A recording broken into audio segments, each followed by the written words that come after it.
એ તમને વિગતો પણ પૂરી પાડવામાં આવે છે. આ બંને ગુનાના તપાસના ભાગરૂપે પોલીસે જે આરોપીઓના નામ પ્રથમ માહિતી અહેવાલમાં દર્શાવવામાં આવ્યું હતું અને તપાસમાં જેમને વિરુદ્ધમાં જે જરૂરી પુરાવાઓ મળ્યા હતા એવા 7 આરોપીઓને અત્યાર સુધી પોલીસે અટક કરી છે.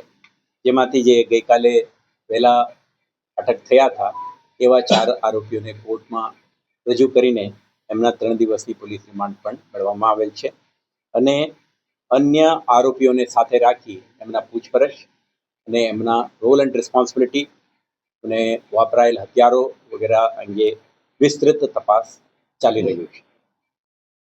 આ દરમિયાન તમે જાણો છો કે આ વિસ્તારની સંવેદનશીલતા અને કાયદે અને વ્યવસ્થાની પરિસ્થિતિને ધ્યાને રાખી આપણે કેટલાક ગુનાહિત તત્વો, અસામાજિક તત્વો અને સમાજમાં શાંતિ ડોલવાની પ્રયાસો કરનાર ઇસમોને આઈડેન્ટિફાઈ કરીને એમના પ્રવૃત્તિ ઉપર નિયંત્રણ લાવવા માટે પણ આપણે પ્રયત્નશીલ છીએ. આના ભાગરૂપે કારેલી બાગ પોલીસ સ્ટેશનના મચ્છીપીટ વિસ્તારમાં આપણે આજે સાંજે સ્થાનિક પોલીસ, સ્ટેટ રિઝર્વ પોલીસ ટીમના ટુકડીઓ, ક્રાઇમ બ્રાન્ચ, એસઓજી, પીસીબીના ચુનંદા અધિકારીઓની ટીમોની રચના કરી આ વિસ્તારમાં આપણે કોમ્બિંગ ઓપરેશન પણ હાથ ધર્યા હતા. દરમિયાન કેટલાક છરી, સોડ અને અન્ય શાર્પ વેપન્સને પણ કબજા કરી કેટલાક કિસ્મો વિરુદ્ધ આપણે ગુજરાત પોલીસ એક્ટ 1951 અંતર્ગત કાર્યવાહી પણ હાથ ધરી છે.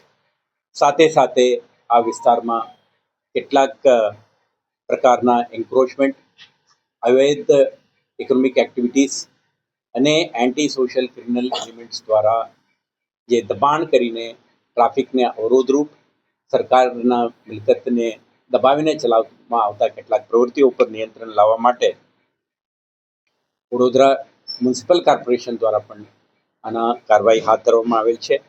આ અંગે કોર્પોરેશન દ્વારા આપણે પોલીસની સુરક્ષા વ્યવસ્થા અંગેની માંગણી આવતા તેઓને પણ આપણે પોલીસ વિભાગ દ્વારા સંપૂર્ણ પ્રકારની સુરક્ષા વ્યવસ્થા ગોઠવી આપવામાં આવેલ છે.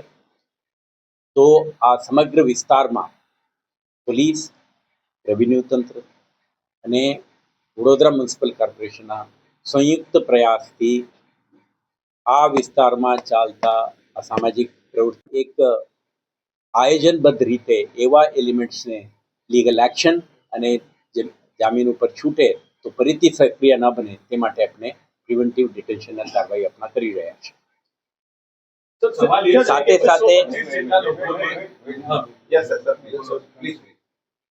સાથે સાથે આપણે જે ક્રિમિનલ એલિમેન્ટ્સ ની પ્રવૃત્તિ અંગે આપણા સતત ઇન્ટેલિજન્સ, એમના ઉપર વોચ અને જે લોકો કોઈ એક્ટિવિટી કરવા માટે સક્રિય બને તરત જ પોલીસ ઇન્ટરવેન્શનના માધ્યમથી આપણે આવા પ્રવૃત્તિઓને રોકીએ છીએ.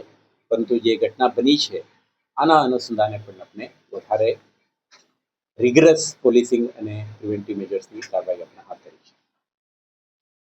પોલીસ આટલી સરસ કામગીરી કરી રહી છે ત્યારે કારેલીબાગ પોલીસ સ્ટેશનનો કોઈ વહીવટદાર છે એ આ સામાજિક તત્વો જોડે મળેલો છે એવી સોશિયલ મીડિયા પર પોસ્ટ વાયરલ થઈ છે, તો શું એ દિશામાં તપાસ કરશો?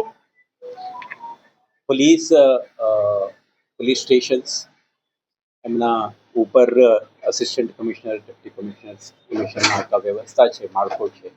આમાં કોઈ પણ અધિકારી, કર્મચારી એમના રોજનું કામકાજ, એમના અસાઇન કરેલા રોલ એન્ડ રિસ્પોન્સિબિલિટી, એમના કામકાજની ગુણવત્તા અંગેનું વખત સમીક્ષા થાય છે.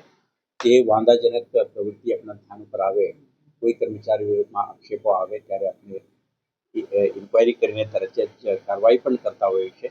ગઈકાલે પણ તમે જોયું છે કોઈના વિરુદ્ધમાં પેન્ડિંગ ઇન્ક્વાયરી આપણે કડક કાર્યવાહી હાથ ધરી છે. કેમ કે આપણા જાહેર સેવામાં એક જે વેલ્યુ આધારિત અને જેમના રિસ્પોન્સિબિલિટીથી વિચલિત થઈને કોઈ કામ કરે આ આપણા માટે માન્ય નથી. જે કંઈ વસ્તુઓ આપણે ધ્યાન ઉપર આવે છે આના અનુસંધાને આપણે કડક વાત કરીએ કે જે સ્ટાર્ટિંગ પોઈન્ટ હતું એ આપણે ગેરકાયદેસર જે જુગારનું હતું, તો સર એના પર એ કાર્યવાહી કરવામાં આવશે. અત્યારે આપણે જે રીતે તમને કીધું કે આપણે જે જાણતા ગુનેગારો છે not only in Karelibaug police station limit entire શહેરના જ્યુરિસ્ડિક્શનમાં આપણે આ પ્રકારના એક ક્રેકડાઉન અગેન્સ્ટ ક્રિમિનલ્સ આપણે હાથ ધરી છે. તો આવા તત્વો ઉપર આપણા ઇફેક્ટિવ નિયંત્રણ માટેના જરૂરી તમામ પગલાઓ શહેર પોલીસ દ્વારા કરવામાં આવે છે. સર સ્થાનિક રહીશો, મીડિયા, ચૂંટાયેલ પ્રતિનિધિઓ, તમામ જે સ્ટેક હોલ્ડર છે એમના પાર્ટિસિપેશન અને સપોર્ટની આ આપણા ઝુંબેશ સફળ રહેશે અને શહેરમાં શાંતિ સુવ્યવસ્થા માટે અનુકૂળ વાતાવરણ બનશે. સર ગઈકાલે અમદાવાદમાં અને આજે સુરેન્દ્રનગરમાં પીઆઈને સસ્પેન્ડ કરવામાં આવ્યું. તો વડોદરા શહેરમાં પણ જે આ ઘટના બની છે તે માટે ભાજપ અધ્યક્ષ દ્વારા પણ ઊંચા અધિકારીઓને સસ્પેન્ડની માંગ કરી છે. કોઈ એવી કાર્યવાહી? તો તમે આઉટ ઓફ કોન્ટેક્સ્ટ એ શરૂ થાય છે અને તે પછી પોલીસ સ્ટેશનમાં એક વ્યક્તિ જાય છે અને એસએચસી હોસ્પિટલમાં જે ઘટનાક્રમો બને છે તો બંને ઇન્ટરકનેક્ટેડ ઘટનાઓને ધ્યાને રાખી આપણા શહેર પોલીસ તલસ્પર્શી તપાસ કરશે. આના માટે જવાબદાર વ્યક્તિઓ અને કોઈ આના સાથે સંકળાયેલા પોલીસ અધિકારીઓનો કોઈ બેદરકારી કે નિષ્કાળજી કે કોઈ વસ્તુ ધ્યાન ઉપર આવે અપ્રોપ્રિએટ લીગલ અને ડિપાર્ટમેન્ટલ એક્શન લેવાશે. સર વડોદરા જનતાને શું અપીલ કરશો? કારણ કે જે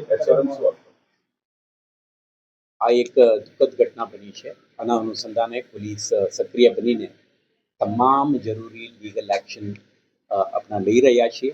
ઝડપથી તપાસ હાથ ધરી તમામ પ્રકારની physical, forensic, scientific, circumstantial evidence compile કરીને સંડોવાયેલા આરોપીના identification, role and responsibility fix કરવા અંગેનું આપણા કાર્યવાહી હાથ ધરી છે. ગુણવત્તાવાળી તપાસ ઝડપથી પૂર્ણ કરી ન્યાયિક પ્રક્રિયા હાથ ધરીશું અને વિશ્વાસ છે કે આ કેસમાં જે સંડોવાયેલા આરોપીઓને તે એમના સજા થવી જોઈએ આ કરાવવામાં પોલીસને સફળતા મળશે.